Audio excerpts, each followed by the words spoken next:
just so we can get started, okay? And I'm going to just mute for the whole. Yes, you go ahead. Yeah. Okay. So good evening, everybody. And I think everybody heard we're recording. As promised, we do have a couple of people down to one now, members of the group that will be presenting tonight. And we're going to begin with a different type of prayer tonight. So I will be sharing my screen.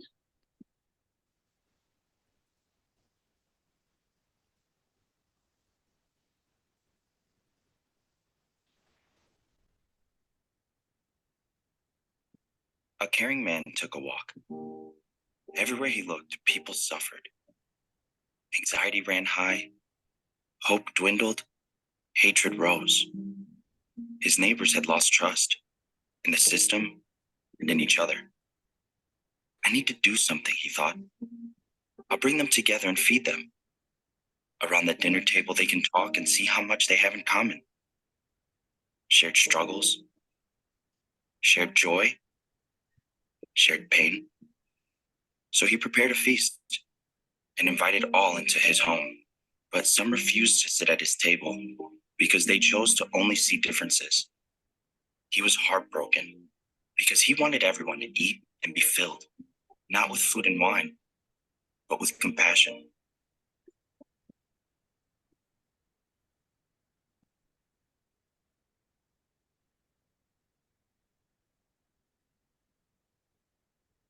A caring man took a walk. Everywhere he looked,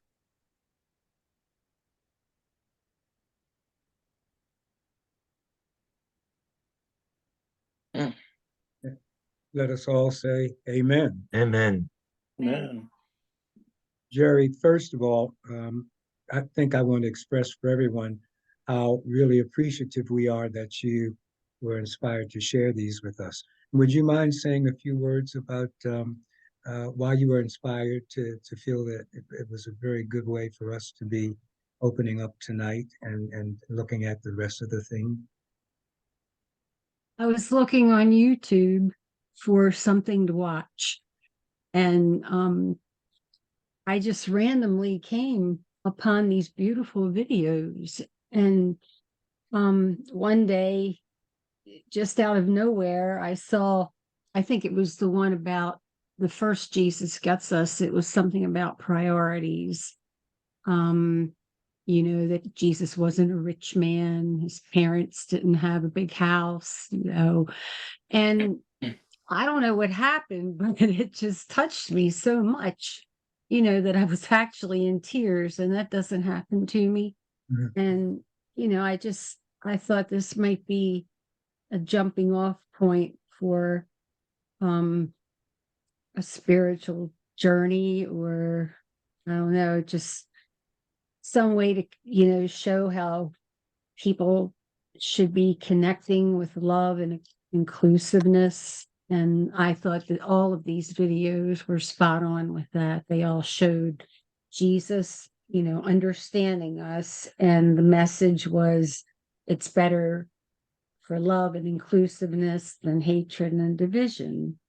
So the first one was about the man who invested in others. They said this man wasn't rich, rather, but then when you think about it, Jesus is rich because he has invested in all of us. And, I guess the return on investment is good. I guess it depends on how how you perceive yourself. I mean, if I look at all of you, the return on investment is great. So, what really surprised me, though, is that this was something I didn't even know. These were Super Bowl ads. And I don't, the Father Ray, did you see them? I never saw them. And, I'm looking at the Super Bowl and I just don't focus on one thing. I'm doing this and that. So I totally missed them. And the ads were actually, they were, I guess, set up by someplace in I think it's called Grand Haven, Michigan, called Signatory, and it's a 501c3 nonprofit. And the NFL approved the ads, and I think that they paid $20 million for them.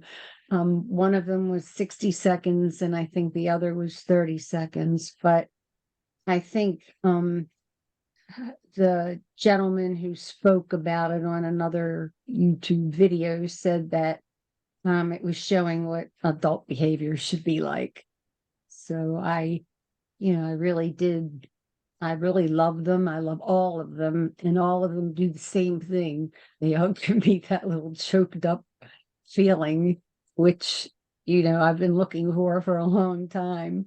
So I don't know how we've just seen this one, but I think there's another one, isn't it, Peggy, that we're Yes, supposed to. Yes, there is.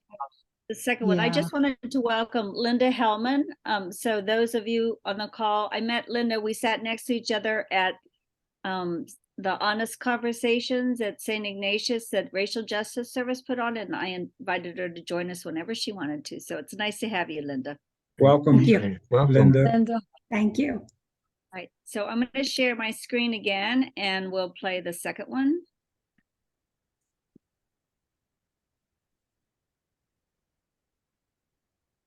I think.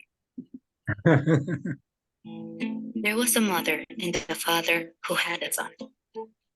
They lived in a small village and didn't have much money, but they were happy. One day, they heard the head of their country was sending soldiers to their town because he thought they were part of an insurrection. The young family decided to flee. They grabbed only what they could carry and ran. They hiked for days, wondering if soldiers might still be following them. They were scared, hungry, and exhausted. But they were far away from the atrocities taking place. In Bethlehem. That's all Mary and Joseph wanted. A safe place to call home.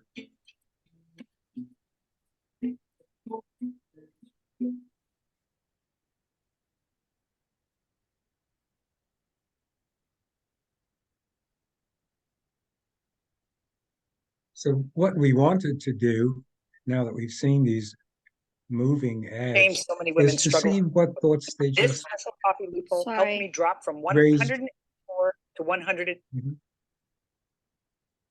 What thoughts they just brought up in our different minds, especially in light of world events, both on our borders and in the Middle East, and the depiction of Jesus as this person in the gospel who really was about spreading love.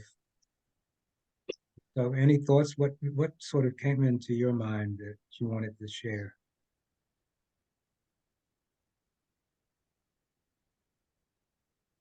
Well, the last one just showed, the refugee that Jesus was when he fled to Egypt, or his family took him there. And tonight they had the picture of all these refugees. Well, that's where they're fleeing now, to Egypt again from Palestine. And it just was a huge number trying to escape all the violence from the north.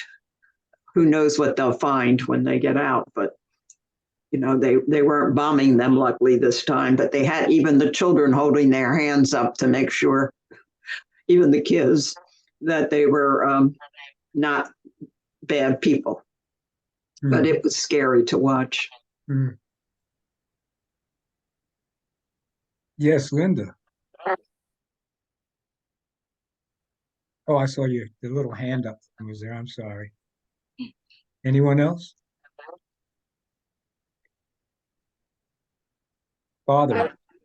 Yeah, I think one of the things that it drives home, and this has always been a controversy, a struggle in the church, was between Jesus as God who knew everything and was not ultimately affected by anything that happened to him as a human being, and those who came to understand how profound the incarnation was, that it wasn't just that he was incarnated as who he was, but and in addition to that, he was an incarnation of each and every one of us, which is why he's such a powerful companion on each of the particular journeys that we may be on, because it's the same journey he was on, and that companionship um, is inspiring, supportive, and encouraging for all of us. Yes, thank you. I've seen several of these commercials on TV, and it's always it impresses me that that you take what happened in Jesus' life and really just brings home that we're living in the same kind of situations, and I mean, they say Jesus gets us, but we also need to get Jesus We need to get and bring him into the world.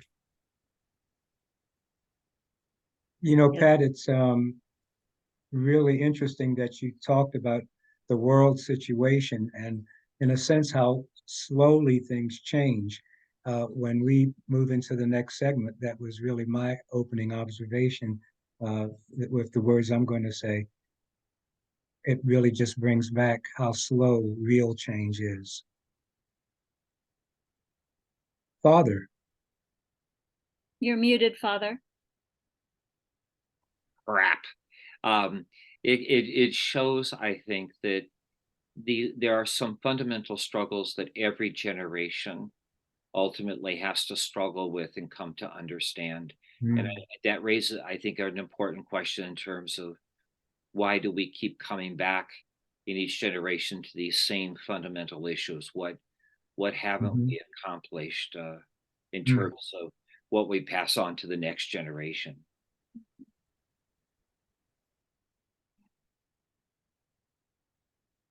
Okay, shall I, Peggy? Yeah, and thank you so much, Jerry, for bringing those to us, because I think they're just so poignant and so timely right now. So thank you very much. And it's good to know that we'll be seeing them throughout the year, even some new ones. So, and Jerry Theokowski, if she's still with us, you actually inspired the way we're going to move to this next portion.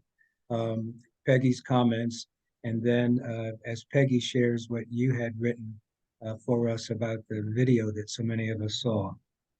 The better way, I couldn't think of a better way to do this in talking about change and what we don't learn and how basically we're all the same, than with a little bit of the blues.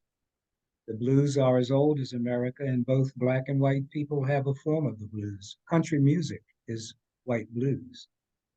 A Black comedian made the ironic statement once that Black people didn't give the blues to America. America gave the blues to them.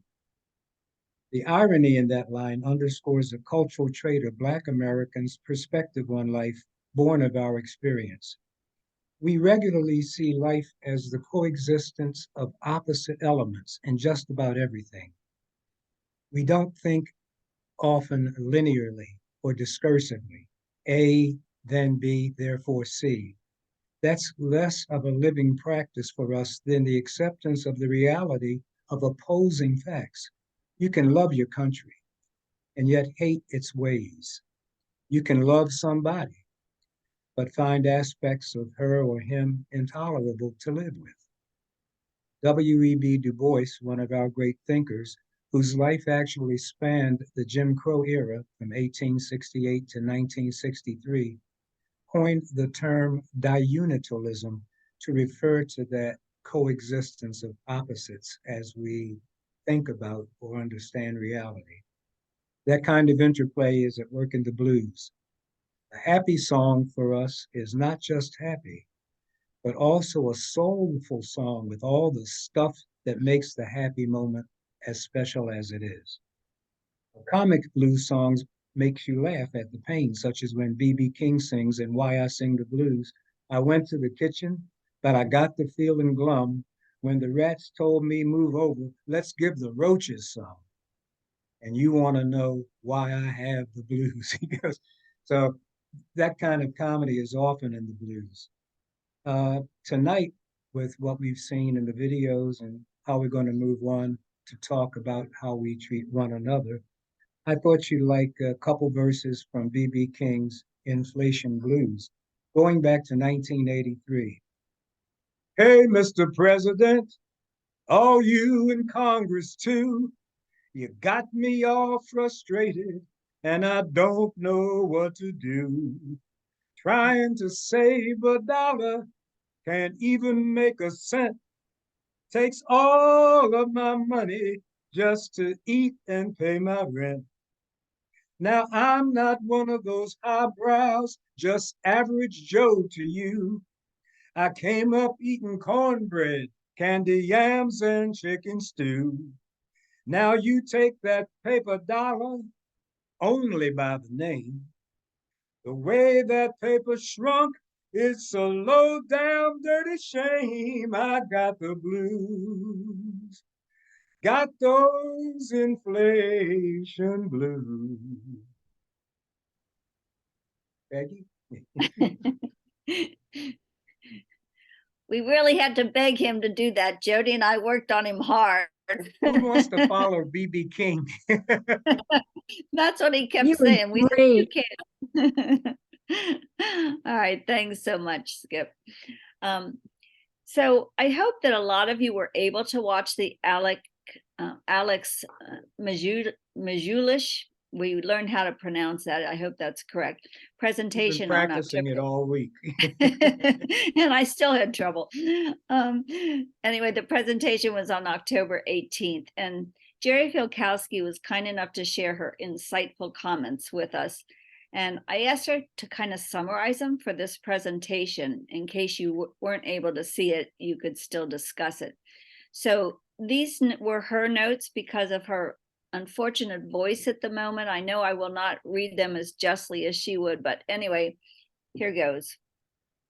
So the title was Confronting Christian Nationalism. And he began by asking, what stories do we moderns in modernity tell ourselves? There's been a relentless growth of civilization around humanism, reason, science, technology. But Mijulish asks, what is missing? He suggests our history is one of exploitation, first peoples, lands, and cultures.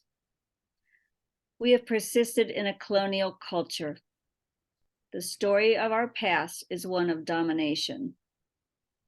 This approach, domination, is a poison, not a remedy, and we have used it under the guise of democracy to colonize Black faces and voices. Blacks were treated as the least human of all.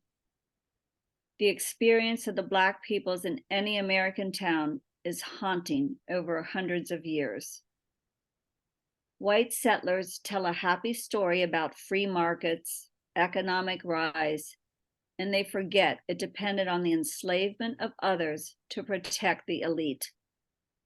They also believed they had the right to exploit human behaviors. The white settlers were also immigrants, but the sense of their own importance and ways of thinking were malformed, and this fostered ignorance. The U.S. does not uphold the 14th and 15th Amendments. Voting rights were eroded. We created a class system and prohibited treating African Americans as full-class citizens. We have not remedied the effects of redlining. We have not fully accepted political participation. Our society fosters a racial contrast, and we foster white ignorance. We have conflated emancipation with liberation. Liberation eliminates colonial ways of being and regulations. White settlers needed to unlearn colonization, transform their consciousness, and learn to think about the world from the Black person's perspective. Majulish says we need to think about the implications of Matthew 20, verse 16, and ways to live it. The first shall be last, and the last shall be first. We need to prioritize solidarity and struggle with the others. Let us be persons who ask questions. Embody a blues mentality. The blues reflected upon what it means to be Black. Majulish said, the experience of 9/11 was an experience where all of us could come to understand what our Black sisters and brothers have always lived with. What it is like to be afraid and feel unsafe. Thank you so much, Jerry, for that summarization. We Indeed. truly appreciate it. I got to listen to the presentation kind of late on, and one of the things that struck me was a part, Jerry, where he talked about we use the wrong words in the myth of how we continue to educate ourselves. In many ways, originally, we were not just settlers. From another perspective, we were invaders. Remember that part? And then he talked about we really didn't settle the land. We drove people out, indigenous people out. But he went on like that in a few instances, and the comparative terms were really surprising and haunting, and it made you see it from another perspective, from the other person's perspective. It was the opposite of what you thought or you were doing or had made yourself believe what you were doing. So I'd just like to have your impressions from everybody here in terms of what you've heard and kinds of thoughts it raises in you. Jerry. Just a minute. Yeah, I just wanted to say that it just was so serendipitous, I think, how this fell together, how Jerry brought those clips from the Super Bowl, and that when we talked, Skip, that you hopped right on to the sense of bringing in the blues, because the blues tell the story in a way nothing else does. And he was, I call him Alex because I don't play it like we're intimate because I don't know how to say that last name. And so Alex, and I were kind of like on the same page because I had just finished doing this thing up in Canada where I was in a museum and spent a long time looking at the way that the indigenous people were deprived of their lands and treated as underlings by the people that came to Canada to settle it. And we did the same thing here. And I thought when I looked at Jerry's clips tonight and when I heard you sing that, yes, Skip, we did some things thinking we were doing the right thing. I mean, at first we didn't even say that the Black man and woman were full citizens. They weren't considered a full person. And then we wouldn't let them vote. And unfortunately, Lincoln died and Andrew Johnson didn't enact Lincoln's whole plans for Reconstruction. Mm-hmm. But we're not over that yet. We're not past that yet. And so I found the speaker very esoteric and hard to listen to, but I thought what he was saying, how sometimes when there's something really important going on and you're missing it, you better get it. So that's when I started writing to try to understand what he was saying for us. But I think we sometimes think we've come a long way. And I would just say we've come a way, but we haven't come a long way. That we're not included sometimes to how we're not doing the good, and we think we are. That's it. Yeah. Thank you. And Anybody? I think the big term is we have whitewashed all of this. I mean, in the history books, and seem to be procreating that same whitewashed, ridiculous version of history. That's so disturbing that we can't even look at, we can't look at what we've done as a country. That's disturbing. And the sad thing is when you try to present a fuller picture or give a fuller picture of the reality of what the real history was, people have been so imbued with the myth that we've given that they feel you're, tearing something down, or you're being untruthful, or you the whole stuff that you see going on in Florida, and they begin to rebel against what you're trying to do, in a sense, positively, to give them a fuller perspective. As Jack had said to me, we've been malformed. Yeah. We have been malformed.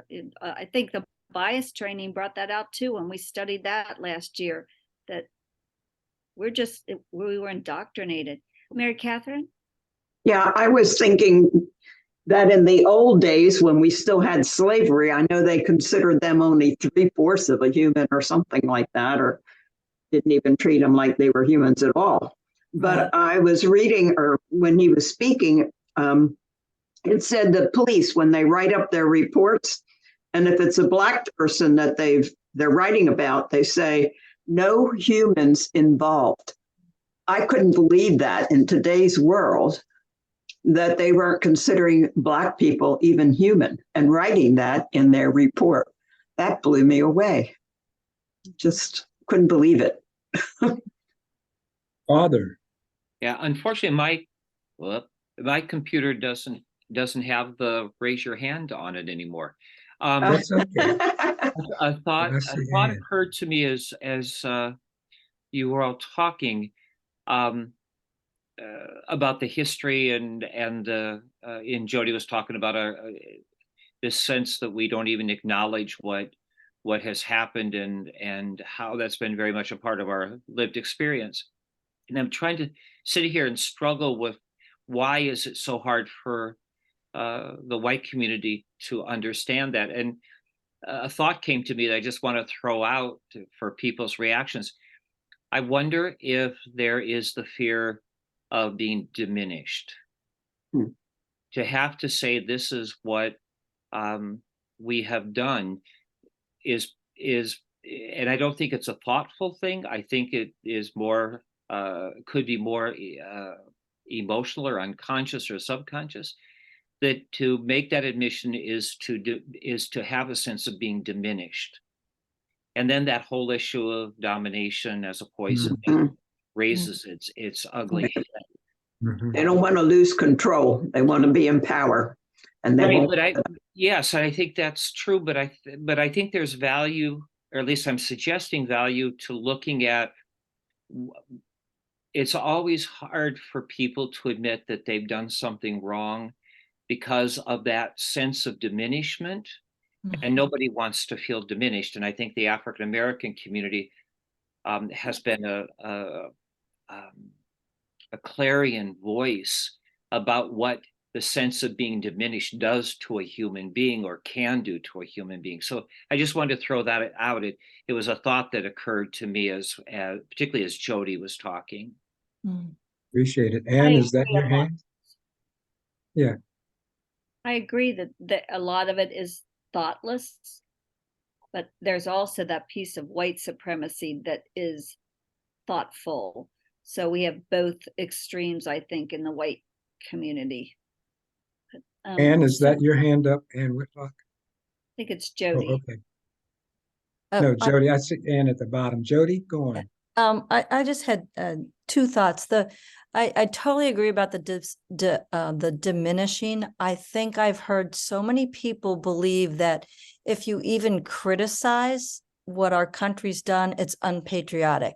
So they've conflated that, which then you can't discern or learn. The other thing that struck me, and that this was actually in Robert P. Jones and Father Mazengale's conversation, that they came up with this. They said 3/10 of the people in this country believe that this is a divine land promised, ordained by God for white Christians. Whoa. That is so disturbing, and explains a lot of at least what's going on now, and why people aren't even willing to look at mistakes, if that's actually true. Just Well, to and throw out, remember, remember that old saying people were using years ago, America, love it or leave it? Right. Mhm. And remember when we studied the papal bulls, how the Pope, way back when, he said it's okay to go conquer people, take their land, enslave them if you're Christian and they're not. Yeah. I mean, that was instruction given. So Said it was Yeah. okay to enslave them too. yeah, enslave them, take everything.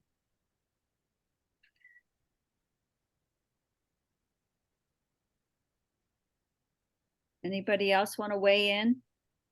Just on that same idea that what I was saying about the people believe that this is for white Christians, they also mentioned that those who believe this are 3 times as likely to believe that it's okay to have violence to get that across. And we're seeing that across the board, I think. PBS NewsHour just this week was talking about the language being used by some of the candidates that diminishes, dehumanizes, and also promotes violence. There was a recent study that indicated that among a certain branch of Christians who believe, as Jody's talking about, that there was I think it went from 25% of them to 28% believe that the use of violence to achieve political ends is okay. And it's awfully hard to try to connect that belief to the person of Jesus of Nazareth that we align ourselves with and admire in such profound ways. Mm-hmm. The other thing I really liked in Alex's thing was when he talked about the 3 myths about the United States. One, the myth that we're democratic and not supremacist.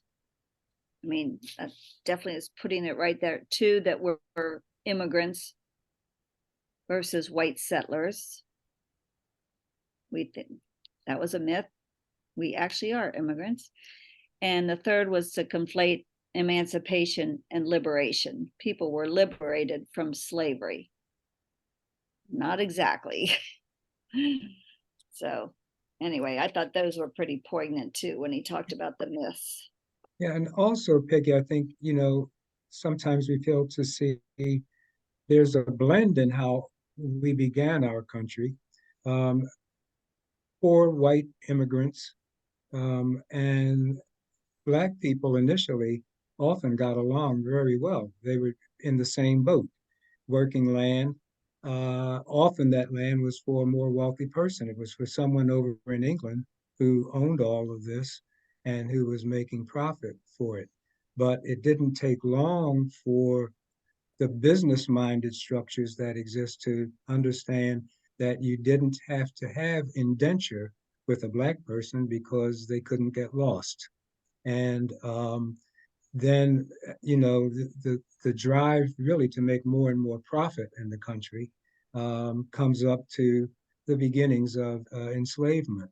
And then to kind of keep the white person working happily on the farm or whatever, you at least give them the myth that, well, the one thing about you is you're better than them. You're not one of them. And but it's amazing that we so often forget how much of the profit motive was in the very beginning of our nation in the minds of the powerful. So that many of the people who came over really seeking the dreams that we talk about or settling with the kind of pure hearts that we talk about were really thrown under the wheel of not industrialism, but the capitalism growing then, just like everybody who was Black was. Yep, I think that is a really important insight. I've never heard it talked about in that particular way. Um, that the pursuit of money and money as a symbol in many ways, the pursuit of money, and Jesus certainly talked about it as well. Um, by its very nature, oftentimes leads to domination of other human beings. Mm.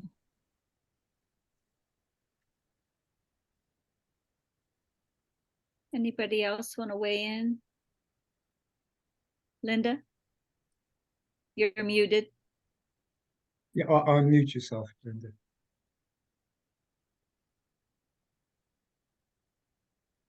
There you are. I was just, someone said something about being ordained by God.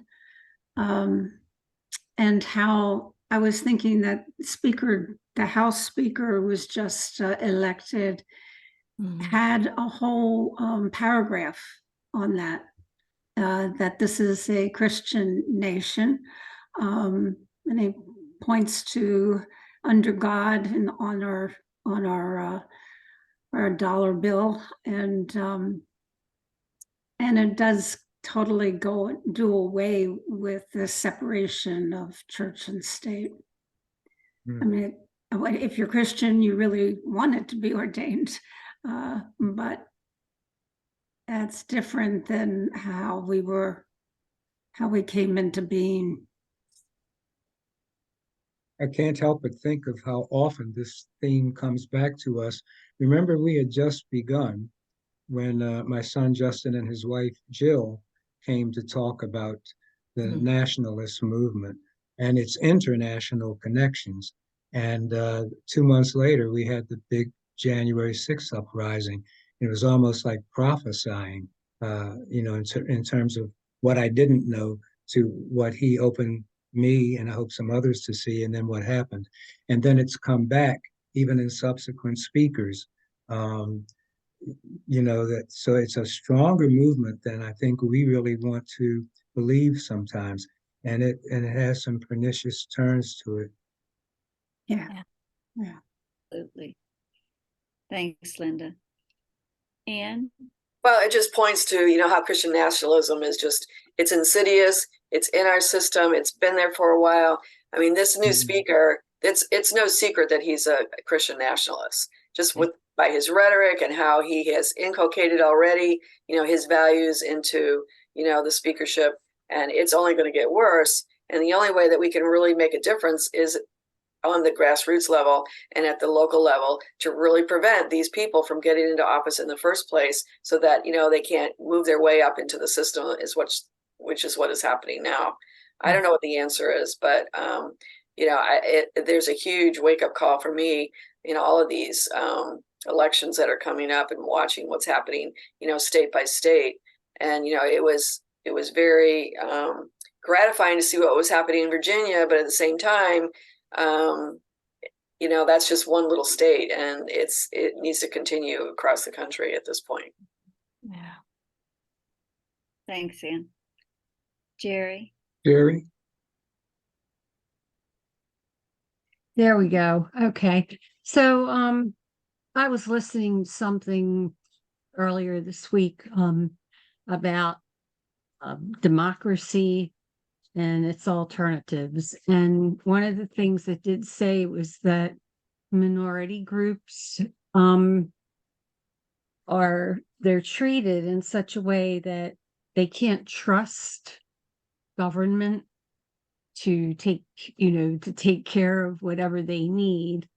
And because this is so, they find somebody else to protect them. And I think this was something we might have even been talking about yesterday at the parish council meeting.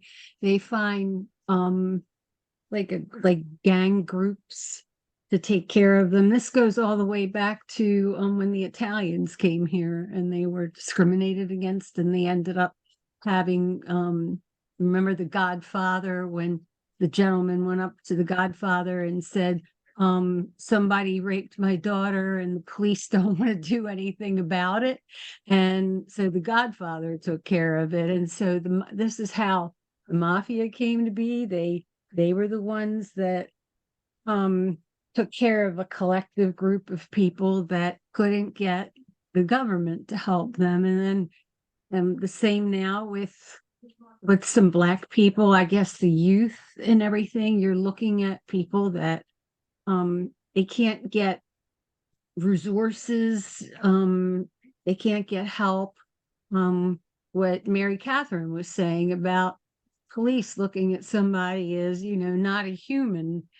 Okay, so if this is the way governmental agencies or people that are supposed to protect us are taking care of Black people, then there's no wonder that they turn to some other form of protection. And I don't know, am I wrong? Am I right? It's just something that I thought about after listening to this. I've been listening to this kind of podcast thing on democracy and its alternatives. And, Gary, I think you're my quite right. A couple of things that really have struck me recently. One was Jody sent a copy out, I think, to us earlier in the month. The visitor on the Tom Hall show, who talked about how the justice system is just permeated with inequity. And he used Texas and Arizona as examples, but he basically said it goes on throughout the country, maybe to a lesser degree, but still a very large extent. And he talked about how the whole court system works so that if you are a poor person, especially a poor person of color, you're immediately basically sent through the sort of public defender system. But the lawyers basically have gotten to the point of practicing counseling you to plead guilty, even if you are innocent, telling you what the consequences will be if you plead innocent and it goes against you. Then you're often asked for some type of bail, and it's lower if you plead guilty. But if you don't, and all those other consequences fall, you wind up not only spending time in jail, but you have a big fine to pay. And when you really think about that, you can't even enter the justice system, much less go through it fairly or come out of it fairly. He mentioned that the lawyers often know the judges well because the judges, when they're up for election, come to them for financial support. So certainly there's a bias when this person is in front of you and they've helped support you. And then just recently, when I heard this, our own state attorney general, Anthony Brown, say that Maryland was, I think it was the third highest, the first. He goes the first. Let's say that, Jody. You want to finish it? No, I think you're right, but I think it was the first highest state to in proportion to population in terms of incarceration of Black men. And we always think of ourselves as being one of the most progressive states in the country, but at least not here, we're not. But if you really think about that and then go back to trying to explain systemic and institutional racism, how do you get people in general to really see and believe? Because this is the systemicism, if you want to coin a word. This is the institutionalizing of it all, when you can't get a fair shake throughout the whole process. And then after the process, you got a record. You got a record. So, then you're already under the 8 ball. But I couldn't believe that Maryland was number 1. I think it was. Yeah, I think you're right. Mm. Did he explain some of?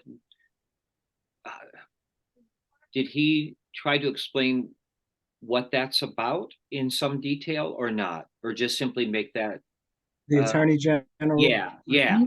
I didn't catch all of it. I came in late. It was on the evening news, and what he was trying to do to rectify that situation. So all I caught was that snippet. It'd be really interesting to see how he might diagnose the various aspects that go into that being a unfortunate reality. Mm-hmm. Remember when we talked about they count how many 3rd grade Black children there were, and that will determine, they based on that number, they do some sort of formula. You project the prison population how many years prison ahead cells based on inner city schools, kids dropping out of inner city schools, and so beginning with the 3rd grade. Yeah. Mm-hmm. Jerry? That's a terrible way to look at a child as a potential criminal. I mean, it's disgusting. What I Yes. wanted to say too is what I also find terrible and just downright disgusting is if you're discriminated against in the workplace or maybe in a public place, and you want you want to file a claim against your employer or whatever because they're demoting you, they're firing you for a discriminatory reason, and you need a lawyer. You're not going to be able to afford the high-end attorneys that have the Washington, D.C., Maryland connection because they're going to charge, retainer fees of $10,000. So you have to scramble around and look for somebody that is not in one of these high-end firms. And, I've seen out and out unbelievable discrimination against my clients who I've represented. And, fortunately, we were able to settle things that we didn't even have to go to trial. We were able to settle, but it's some of the things are unbelievable. I had two clients, and the employer had sent something out to another agency, and he had to answer questions about his clients and how he treated them. They were previously incarcerated men, and they had also had drug issues, and now at this particular facility they were rehabbing themselves. And my clients had been in that situation, but they kind of pulled themselves out of it, and they became counselors. They had master's degrees. So the supervisor, he didn't out and out say, I think, you're no good, you're black, so you're not on the same level as me. But he made this really crass joke when they asked him, well, what are you going to say to clients that misbehave or whatever? And he said, oh, I'm going to hang them from the highest lamppost. I'm trying hard to bring back Jim Crow. So I took their case out of the EEOC, and immediately, because they didn't need their right to sue letter, I filed it in federal court for both of them, and we had our depositions, and the employer sat in front of me and cried because he said, if I had known what was going to happen, I never would have said that, right? But it was just so disgusting that somebody, plus he was like well known and a well established person and a well respected person otherwise, but it had an effect on my clients.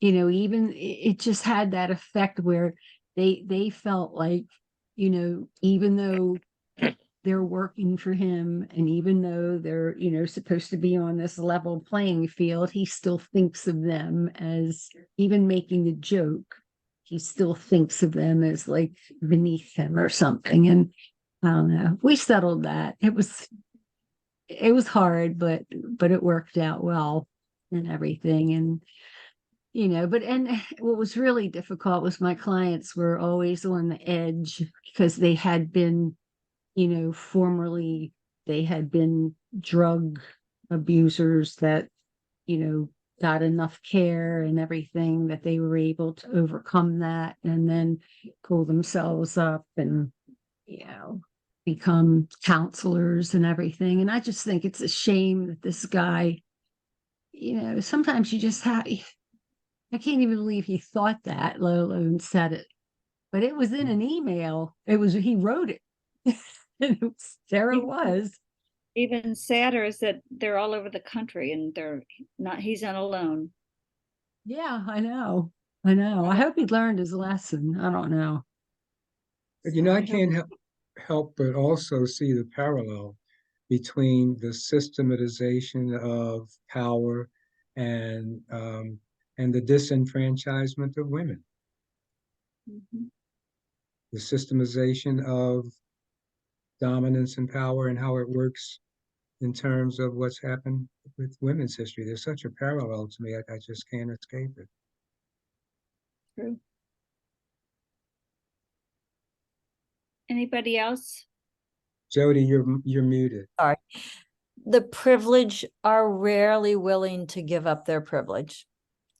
I mean, I think that's the bottom of a lot of it, whether it's their money but really privileged groups are rarely give up their privilege. And I think there's value to try to understand the deeper roots of that, because I don't know how we change people's hearts if we don't understand what the dynamic is behind that. I think there's some value to looking at that. And by no means does that mean I legitimize that, but I Right. think the challenge for all of us with most things is we deal with the overt behaviors that we can be very critical of, and rightly so. But I think the fact that these things just keep going on at least raises the question of whether we've asked some of the more important questions, and that is, what are the roots of these kinds of things? And I don't know, but I don't think it's a single tap root for any one of these situations, but as a fibrous root system, and there are probably multiple things that it may be helpful and useful for us to attend to, because dealing with those, I think, provides an opportunity for us to discern how can we help people to let go of that without feeling vulnerable with the letting go. Yeah, because Father, going back to your insight on diminishment, a direct confrontation is not going to work against someone who's experiencing feeling diminished. So the question is, what do you do when you're dealing with, for instance, that as a reality? What changes about how you approach dialogue and treat that person to try to get them to see a deeper perspective? Yeah, because if you just approach it from the external behavior, defensiveness is going to get in the way, and then you really get nowhere. That person becomes more entrenched, and if I'm the person and trying to say something is wrong in terms of a perspective, then I just become angry, which then holds potential that I might diminish that person as a person because of that as well. Remember the scene in The Heat of the Night when Virgil is beginning to establish a relationship with the police chief, and the police chief is actually having an intimate moment with him, discussing his life and all. And Virgil expresses sympathy, and he says, "Oh, no, thank you, sir. No, remember, don't patronize me." It's a powerful moment. Needless to say, go ahead. That's okay. Well, I think Father makes a good point, because we've seen that facts, science, that reasoning that doesn't work, but trying to understand the other is probably our only shot. And a lot of that, I think, comes from asking questions and trying to get deep into why. Listening. Yeah. And I think Jesus gave a really important insight. And thank you, Jody, because this made me think about this in a way I hadn't before. When Jesus talks about the real difficult things in the world come from the heart. And he's talking about what's clean and unclean in terms of food, but he says these terrible things in the world come from the heart, and maybe that's where we have to get to in the lives of people who do or believe or say things that are hurtful, damaging, and diminishing of other human beings. True. Linda? So I was wondering if anyone has heard of these groups. I think one is called Our Better Angels, perhaps, and they bring people of very disparate backgrounds or ideas in terms of the political divide that we have, but it could be the racial divide, and brings them together. I think it's for a weekend. So maybe I've always was interested in that, and I would sign up for that, but then I lost track of it, and I didn't know if anyone has heard of that, because it wasn't just one group that was No. doing that. I think they had them work like on the weekend or on the retreat, whatever, had them work on some common thing together, and then they just start realizing more of their what they are like in and not what they differ in. Yeah, and I think that there is some training of how you have a conversation without shaming anyone or denigrating anyone, so that it has to have some standard, if you will. Exactly. We've been talking to a group called Global Peace Foundation, which has come to Baltimore to try to work on a racial divide. So they pulled together 10 Black leaders and 10 white leaders, and they did have training, and then they work on, kind of like Jody, what she explained, they have a project they work on at the end, and then they form a peace committee. So it is I think there are organizations trying to get conversations going to help divides, but yeah, we have a lot of work, right?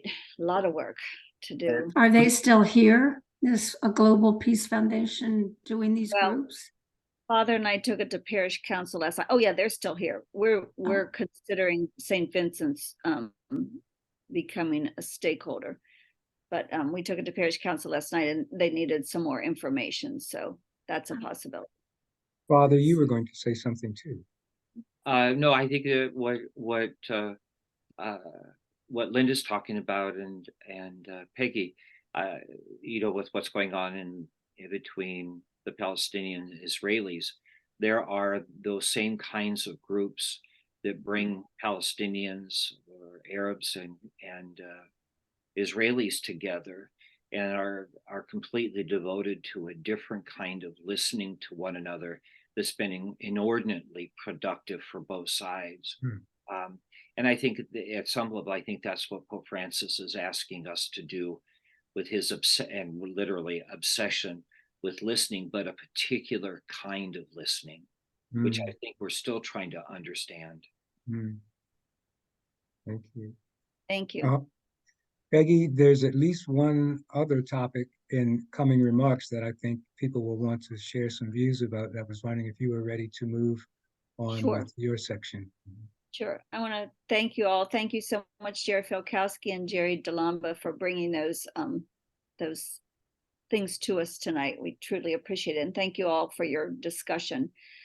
And last meeting, if you remember, many of you proposed actions, and we thought we'd update you on one that had a lot of interest, and that was collaborating with a Black parish such as St. Bernardine's. So I spoke with Father Rich Bazzelli, who is the pastor there, and he spoke to me confidentially, but we wanted to share where he's coming from. So we need to be confidentially. Well, I mean, it was just the two of us speaking. So I'm just saying, I wouldn't go out and, spread this wide. This is being recorded, so I'm not saying anything that, we didn't discuss. But if you hear anything, keep your mouth shut.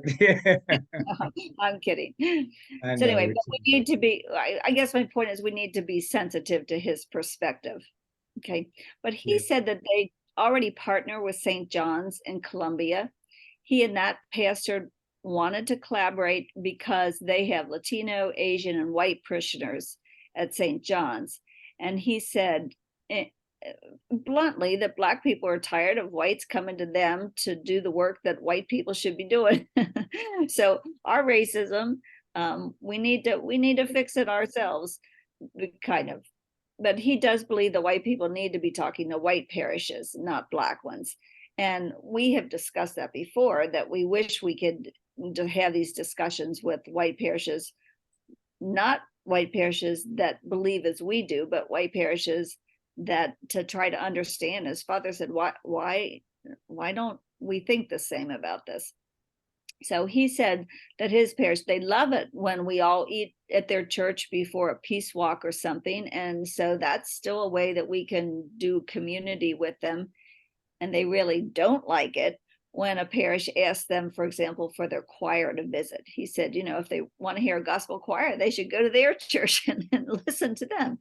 So anyway, he did suggest that we find a parish where the pastor is interested in learning and would encourage participation.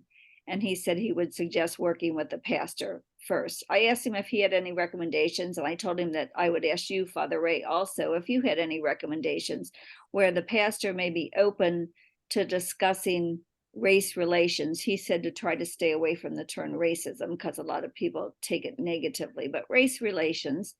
And we learned that in our own bias training, that term racism often triggers a defensiveness in the listener.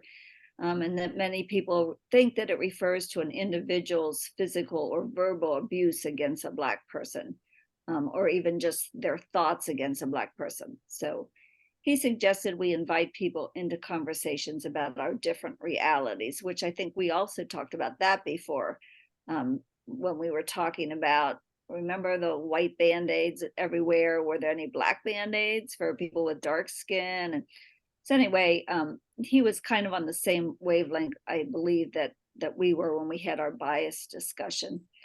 But he said, if you want to work with Black people, just show up without any agenda. So I think our visiting or doing things with South Baltimore Community Land Trust is one way to do that. And I will tell you about the trip Mary Catherine and I made down there last week or the week before. So Father Baselli was going to join us tonight. So you wouldn't have had to listen to me saying his words. He was going to say them, but he couldn't.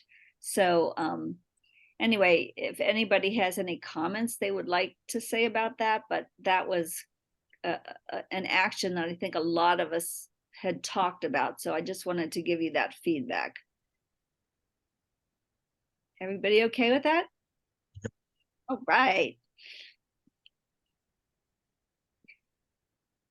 Skip, did you want to?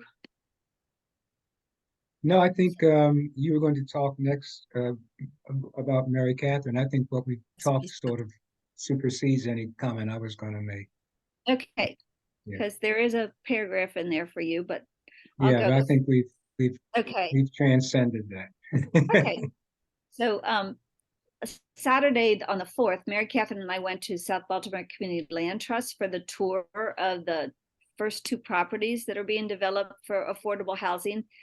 And Melanie and Sharon were both there, and they were serving refreshments and answered questions. And the architect was also there, and he was explaining a lot of the added touches in these 2 properties, and that would keep the heating and the air conditioning costs down. And Mary Catherine, would you want to say anything about it?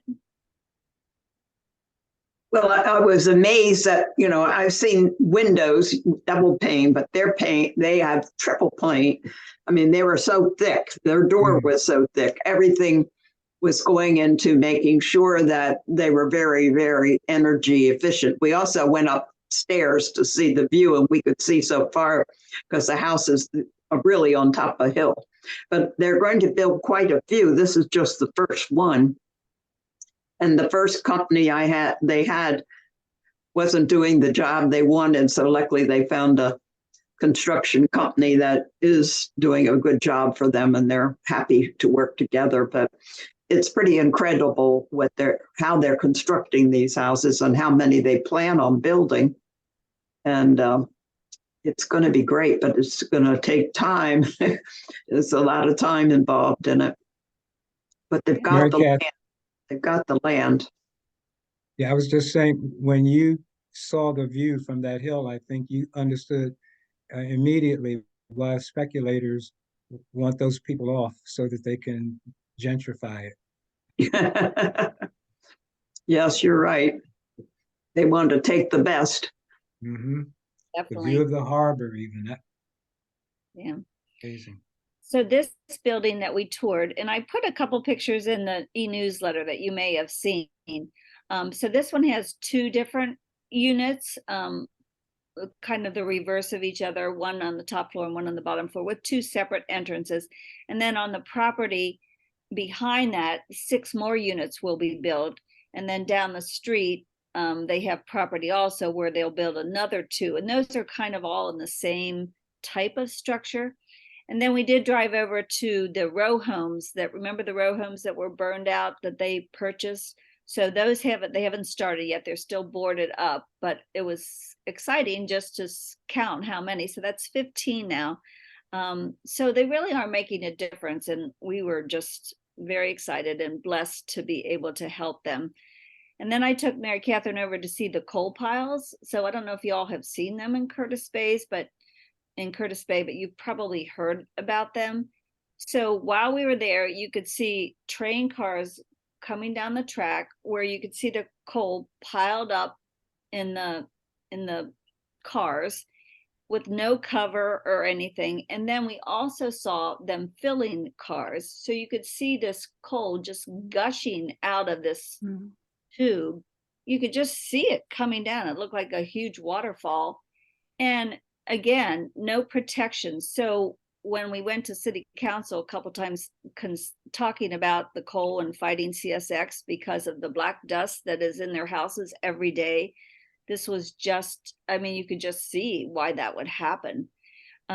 So I did want to let you know also there's an event on December 14th at 7:00. It's a choir night, so some of us will not be able to go, but they're going to discuss the findings that they have found regarding the coal. So, the Maryland Department of Environment, they kept saying, well, we need statistics, we need to know more. And so Charmed, I don't know if some of you have heard of Charmed Center, they committed to making some scientific studies, which they have done. The youth down there in Curtis Bay, including South Baltimore Community Land Trust, you all know Carlos. He was involved in it, and Shoshanda. And anyway, they're going to present their findings for that. And I went to one of the community organizing things down there where they were talking about the studies that they were doing. And I'm pretty sure Johns Hopkins I think I sat at a table with some of the Johns Hopkins students that were also working on it. So, I mean, they're really working hard down there. So I truly appreciate what they're doing. And before we close with the prayer, oh, by the way, you have to register. So I can send an email out tomorrow for that event about the coal. If anyone's interested, I can send you the email that will let you register. Jerry, did you have a question? I just want to know why MDE can't run its own study. Department of the Environment. I mean, do they want to wait until everybody chokes to death on the coal, or Actually, I think they were involved. I think they were partners with the academic and government. I think it included several of them. And that's what they're going to discuss that night. Unfortunately, I cannot go, but you're welcome to go. They're working on the study, you're saying? They've already done all the study. They've gathered all the data. They're ready to present the findings. Okay. I mean, that's almost an emergency. You can't have coal dust. It has been for over a year. Longer than a year. Yeah. Remember, they have the highest asthma rate in the city. I think earlier on we learned which the health doesn't statistics. surprise me. Yes. Yeah. Right. Okay. Audrey, did you have a question? Yeah, I wanted to know about what the parish does, St. Vincent does in terms of funding.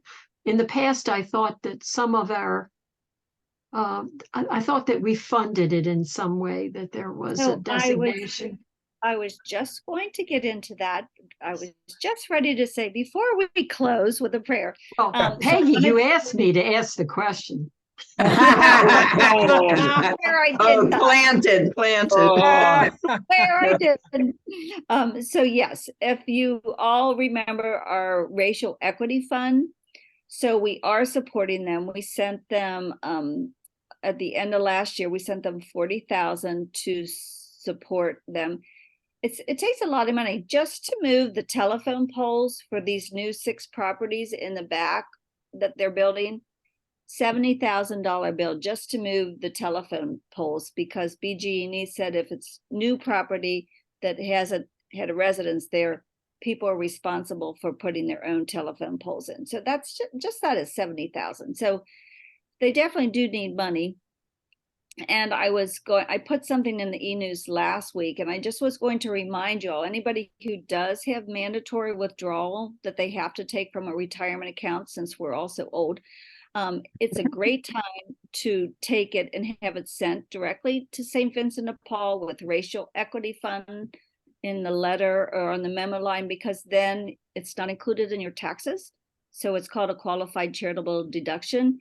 So I would encourage anybody who's looking for places to send their mandatory withdrawal amount, that if you have them make it out to St. Vincent de Paul Church and put racial equity fund in the memo line or in the letter, it helps them and it helps you, because you won't have to include that amount in income.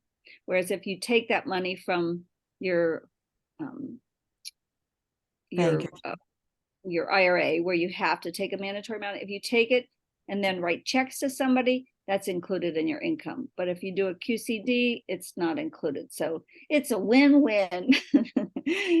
So anyway, and I did put something in the e-news too. I think it was last week. So I'm just encouraging you to think about that, because I think that this organization does a fantastic job working not only on affordable housing, but also environmental issues. They're composting, we've talked before about all the things that they're doing. So I do appreciate you all supporting them. And since the third Wednesday in December is on the 20th, I didn't think you all would want to meet that near Christmas. So we will wait until January 17th for our next meeting. Was there anything else before we go to our closing prayer? Anybody have any questions, comments, anything? All right, so Chuck is going to lead us in our closing prayer. Thank you, Chuck. And you're muted. That's the second time I did that. My senior memory wasn't working very well when we were talking, but others can probably remember when they saw the James Baldwin documentary a few years ago, I think it was. He had stated that one of his main causes, he thought the treatment of Black people was because they were never thought of as being human. And always stuck with me, but we mentioned that a little while ago, so I was just trying to think of where I heard that before, and finally came to me. It was through his documentary about his life, which was just another way to support what people were saying earlier. Thank you, Chuck. Dear God, in our efforts to dismantle racism, we understand that we struggle not merely against flesh and blood, but against the powers and principalities, those institutions and systems that keep racism alive by perpetuating the lie that some members of the family are inferior and others are superior. Create in us a new mind and heart that will enable us to see brothers and sisters in the faces of those divided by racial categories. Give us the grace and strength to rid ourselves of racial stereotypes that oppress some of us while providing entitlements to others. Help us to create a church and nation that embraces the hopes and fears of oppressed people of color where we live, as well as those around the world. Amen. Amen. Beautiful Thank prayer. you so much. Thank you, Chuck. I wish I could say I created it, but you didn't have to tell us. You fooled me. I didn't want to try to compete with Father and others Ends up being a great author, you know. You read it very well, Chuck. And we want to thank I Linda used to be a for reader at joining us. church too. Oh, no, that's my thanks for including me. I really, That was- really appreciate hearing all that you have been doing for years. And I'm kind of late to the deal, and I'm trying to catch up. Well, we're Awesome. so To the glad you family. joined us. You're never late. Love And to have Thank you. you. I Thank was you. also going to say, after your prayer, Chuck, let's just pray we haven't been white too long, right? And Jerry DeLamba, your Some of us commercials. longer than others. Yeah, exactly. Some of us really long. I think if we think about one of your commercials now to leave on a high note, I mean, Jesus, I mean, it's all about the love. It's all about, and he does get us. And so we need to get him and other people. So if we recognize one little piece of him and other people, then it might help our discussions that Father was encouraging just us to To do. see all of us as humanity. I mean, if we could really realize that, it could stop everything. Wars don't do anything, as Francis said, but create more wars. My And- favorite Jesus story really is the woman caught in adultery, and he just says, first, whoever is without sin, throw the first stone, and they drift away. And she is standing there totally, all her business out in the street, embarrassed, all, and he just says, isn't there anybody here to condemn you? She says, no. And he says, I'm not going to condemn you either. Yeah. So Hey, you're Skip, no do you more. know Yeah. what there's always been a speculation, what he was writing on the ground? No. I did a talk on this. I think he wrote in the dirt, child of God. Mm. Nice. Fascinating. Well, he's in all of us, so we can be Yeah. loving, right? For Yeah. sure. Just have to see one another as sisters and brothers. It sounds so Exactly. simple, and yet it's millennia hard. Thank you I very want much. to thank Sherry Filkowski also for her Yeah. synopsis Thank of Alex Majulish. Yeah. Thank you. All right. Have a great Thank week. you Night, all. everybody. Take care. Come on. Everybody. Bye, everybody. Happy Bye. Thanksgiving. Merry Happy Christmas. Yes. Good Take night. care. Wow. Don't Happy rush it. I Hanukkah. won't see you. It's supper time, Peggy and Jody. Okay, I'm How going many- to stop the recording. There we go. Okay. All right. Thanks, Chuck. Thanks, Jerry. Thank you, Chuck. It was beautiful. Welcome. Yes, thank you for the prayer.